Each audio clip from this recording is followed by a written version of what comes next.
نہایت رحم والا ہے۔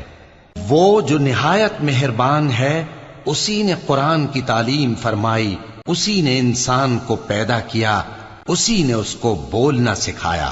سورج اور چاند ایک حساب مقرر سے چل رہے ہیں، اور بوٹیاں اور درخت سجدہ کر رہے ہیں، اور اسی نے آسمان کو بلند کیا اور میزان عدل قائم کر دی کہ اس میزان میں حد سے تجاوز نہ کرو، اور انصاف کے ساتھ ٹھیک تولو اور تول کم مت کرو۔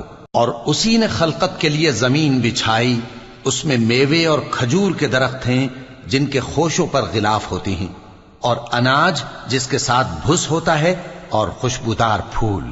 تو اے گروہ جن و انس، تم اپنے پروردگار کی کون کون سی نعمت کو جھٹلاؤ گے؟ اسی نے انسان کو ٹھیکرے کی طرح کھنکھناتی مٹی سے بنایا اور جنات کو آگ کے شعلے سے پیدا کیا، تو تم اپنے پروردگار